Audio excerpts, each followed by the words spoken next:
Hello and welcome to the Math Learning Lecture Foundation. This is the second Foundation Learning Lecture. So, as always, we're going to start off with our key knowledge test. Okay, so I'm going to give you 4 minutes to have a go at that. You should have this on your sheet in front of you. Off you go.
Okay, so I'm not going to go through all of these. I will put the answers up in a second. There are a couple that I'll probably go through. First of all, just remember that with a triangle, it must be base times height divided by 2. So it'd be 5 times by 8, all divided by 2. Don't forget that divide by 2. With our isosceles triangle, we know this is isosceles because these two sides here are the same. And they have the mark on them, which means that this is z and this is z. So if I wanted to work this out, it would be 180 minus the 72. Borrow from the 8, it's going to become 7 and 10. 10 take away 2 is 8. 7 take away 7 is 0. So that's 108. But remember, there's 2 of those which are 108. So we need to do 2 into 108. 2 into 1 doesn't go. 2 into 10 goes 5 times. 2 into 8 goes 4 times. The answer to that one there is 54 degrees. When we convert into a decimal, we always want it over either a factor of 10, 100, sorry, we want it over the number 10, 100, 1,000, and that's because it represents the column that we're in. So 43 over 100 is 43 hundredths. So it's going to be 0.43 in the hundredth column. Okay, and this last one here, I always use the grid method with this. I use this method because I know that it works for things like binomial expansion and things like that going forward. So when I do this, I would draw out a grid like so, and then I do 2w and 5 and w and 1. W times 2w is 2w squared. W times 5 is 5w.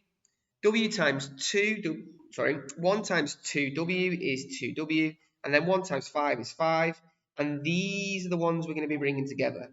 So the answer is 2w plus 7, 2w squared plus 7w plus 5, like so. Brilliant. Okay, so let's just check those answers. Okay, so mark those in green, the ones you've done. I'll give you a second just to mark those now. I've gone through a few of them. We've got 44 for that one, 20 for this one, 6.9, median is 2, make sure you put them in order. 5z there for that one, 54 for that one, which is what we got, 0.43, and 2w squared plus 7w plus 5. Okay, so moving on. Today we're going to be looking at metric and compound measures. Okay, so being able to convert between the old style units, which are the imperial units, and the new style units, which are metric. But we also need to know some conversions just in terms of our metric units as well. So on our sheet, turn this over now. So the first one, we're going to be thinking about kilometers. Now there's loads of different things that could go in this, but one we're going to be thinking about is that one kilometer is equal to 1,000 meters. Okay, so get that down. 1 centimeter is equal to 10 millimeters.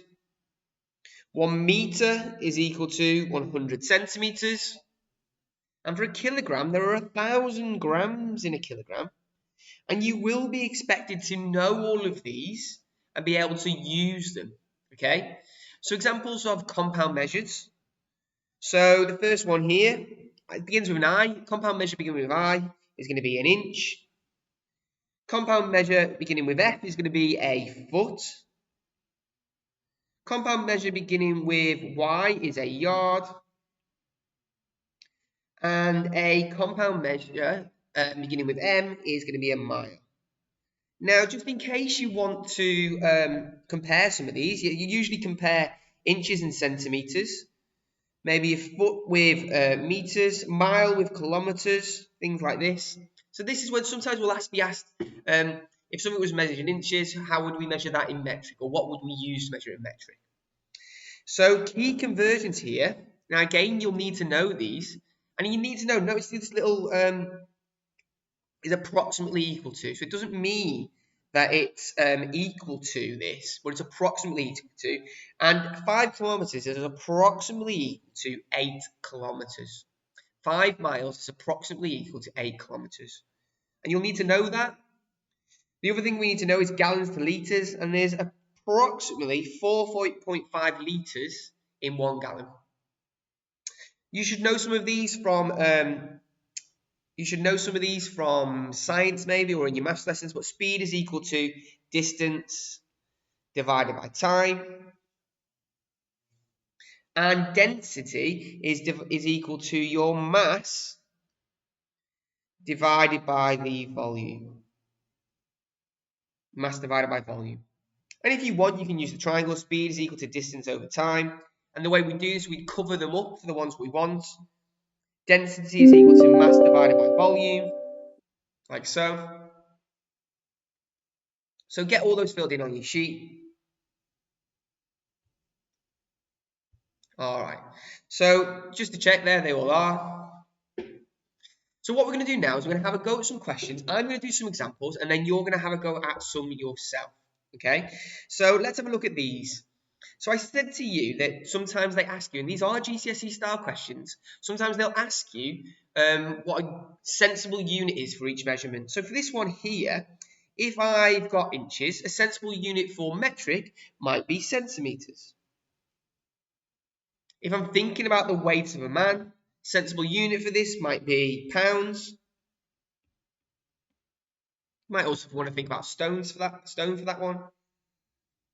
So there's your first question. Nice and straightforward. That's probably worth 2 marks. Probably come at the start of the page for that one. It's quite easy. All right. So this next one is where we get a little bit trickier. Okay. So a jumbo jet flies at 484 miles per hour for 4 hours and 30 minutes. How far does the jet travel? Now, it's always worth, if you want, you don't have to do this, you can rearrange the formula, but you can use the triangle if you want. So speed is equal to distance over time. And what we're trying to find here is how far does it travel. So I would cover up the distance because that's what I'm trying to find. So that means that distance is equal to speed times time. Now, the common mistake with this is that 30 minutes. Okay, a lot of people say that this is equal to 4.3. Well, that is wrong, okay? This is very, very wrong. It's not 4.3. Now, the reason for this is that we want it in miles per hour. That's the key, miles per hour, not minutes, not miles per minute. We'll want it in miles per hour. And how many minutes, how much does 30 minutes represent of a full hour? Well, 30 minutes we'd say is half an hour. Okay, 30 minutes is half of 60, isn't it? So the first thing you'd need to do with this is you need to write this in terms of your hours. And this in terms of hours would be 4.5 hours. And that's really important. If you're not sure what that decimal is at the end, you can, if you want, divide it by 60. So to convert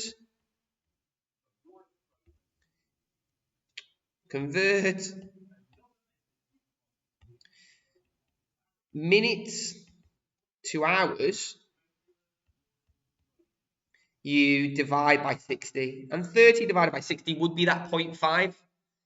But remember, this is the question here is asking for what's the distance. So here my distance is equal to my speed, which is 484, times by my time in hours, which is 4.5. So 484 times by 4.5 is equal to 2,178. Now, the units on this always come from the units which you've got up here, and it's miles per hour. So this is miles. Okay, that's our first question. So, a piece of wood has mass of 8 grams and a volume of 10 centimeters cubed. Work out the density of the wood. So with this one here, we need to use our density formula, which is density is equal to mass over volume. And I'm trying to find out the density, which leaves me, so if I scribble that out, you can see that mass is over the volume. So density is equal to mass divided by volume. My density in this case is equal to 8 grams divided by my volume, which is 10 centimeters cubed. So 8 divided by 10 is equal to 0.8. Now the key for this is making sure your units are right. And very similar to the last one, we're going to use our units from our question, which is grams. So it's mass divided by volume. So grams divided by our units of volume, which in this case is centimeters squared. So it's grams per centimeters. Sorry, not squared. Centimeters cubed. 0.8 grams per centimeters cubed, and that's the units for density in this case. All right. The volume of a piece of metal that has a mass of 300 grams and a density of 6 grams per centimeters cubed. What is the volume? So I would go back to my triangle, which is density is equal to mass divided by volume. Now you can use your units to help you with that if you want. You can see that there you've got grams, which is mass divided by volume. And what we're trying to find here is the volume. So I'm going to cover up volume, which leaves me with the formula that volume is equal to mass divided by density. See, the mass is the over the density there. So let's put both of these in, making sure the mass. So my mass is 300 grams. My density divided by 6 grams per centimeters cubed. So 300 divided by 6 is equal to 50. And again, we need to think about our units on this. And our units were centimeters cubed, so it must be centimeters cubed. Brilliant. Okay, next question here. Now this is linking back to the start. Nice and straightforward, this. Okay, convert 8 kilometers into meters. Well, how many meters are in a kilometer? Well, there were 1,000 meters is equal to 1 kilometer. So if I want 8 kilometers, I need to times by 8 and times by 8. So 8 kilometers is equal to 8,000 meters. Brilliant. Quite straightforward today. Okay, I know that. However, it's something that we don't do a lot, like doing speed, distance, time, and density and things like that. So I've definitely thought it was worth recapping. So, what I'm going to suggest you do now is have a go at the practice yourself. So I'm going to give you 4 minutes to have a go at those. So 4 minutes, off you go.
Okay, so let's go through these answers then. So the first one here, Imperial. So if we've got metric, which is meters, we've got imperial, which is feet, gallons and litres. It's a good comparison of miles and kilometres there. With this one here, speed is equal to distance over time. Again, we want to be careful with this. Our time here is in hours and minutes, which we know we need to convert to 2.5 hours. That's really important. So it's 240 divided by 2.5, okay? Not by 2.3. Next one here, we've got our density, which is 1.3, volume is 100. So mass is equal to density times volume, which is going to be 1.3 times by 100, and they've given you the units here on this one. Convert 3 meters into centimeters. So we know that there are 100 centimeters in a meter, so that means there's 300 centimeters in 3 meters. This one here is a little bit trickier. Find the area of a rectangle. Well, we know the area of a rectangle is base times height. And then convert your units into centimeters squared. Now, with this one here, I put this one up here. You can, if you want to, convert this into centimeters at the start. So write 600 centimeters and 200 meters. In which case you can see that 600 times 200 is equal to 120,000. Or you can, if you want to, and this is the important part, when you're converting area, we can't just times by 100. We times by, because it's area, which is length times width, we times by 100 squared. Okay. Thank you for watching this learning lecture. Hope you have a lovely day, and I will see you next time.